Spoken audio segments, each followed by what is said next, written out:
नमस्कार दोस्तों, स्वागत है आप सभी का। आज की इस वीडियो में हम बात करने वाले हैं आचार संहिता के बारे में। आचार संहिता क्या होता है, आचार संहिता को क्यों लागू किया जाता है, साथ ही साथ आचार संहिता के दौरान किन किन बातों का ख्याल रखना चाहिए।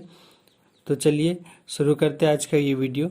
आचार संहिता का मतलब होता है चुनाव आयोग का वो निर्देश जिनका पालन चुनाव खत्म होने तक हर पार्टी और उसके उम्मीदवार को करना होता है।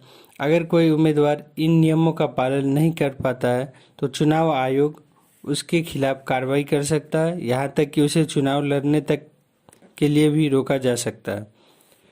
उम्मीदवार के खिलाफ एफआईआर दर्ज हो सकती है और दोषी पाए जाने पर उनको जेल भी हो सकता है, जेल भी जाना पड़ सकता है। राज्य में चुनाव के ऐलान के साथ ही साथ राज्य में आचार संहिता भी लागू हो जाती है। आचार संहिता के लागू होते ही स्टेट गवर्नमेंट और प्रशासन पर भी अंकुश लग जाते हैं। सरकारी कर्मचारी चुनाव प्रोसेस पूरा होने तक निर्वाचन आयोग के कर्मचारी बन जाते हैं और उन्हीं के दिशा निर्देश पर काम करते हैं। साथ ही साथ आचार संहिता के लागू होने के बाद क्या क्या ऐसे काम है जो नहीं किया जा सकता है। आचार संहिता लागू होते ही मुख्यमंत्री या मंत्री द्वारा किसी तरह का घोषणा या शिलान्यास नहीं किया जा सकता है। सरकारी फंड से कोई ऐसा खर्च नहीं किया जा सकता है जिससे पार्टी विशेष को फायदा पहुंचे।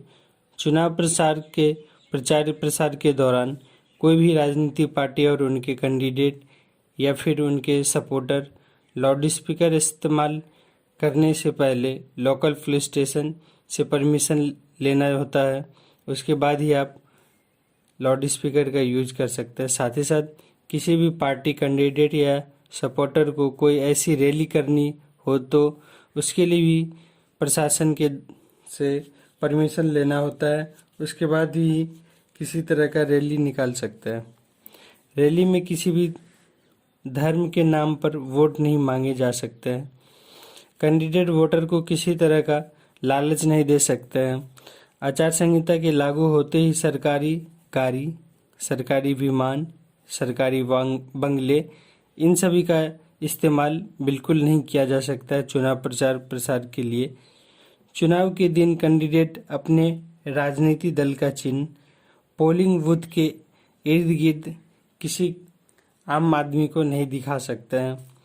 तो यही सब जो है सारा जो है कुछ रूल रेगुलेशन जो है वो आचार संहिता में फॉलो करना होता है। आचार संहिता इलेक्शन कमीशन ऑफ इंडिया के द्वारा बनाए गए कुछ रूल्स होते हैं। आचार संहिता को लागू करने का मेन मकसद होता है कि सभी पार्टी कैंडिडेट सपोर्टर एक दायरे में रहे, जिससे कि चुनाव को शांतिपूर्वक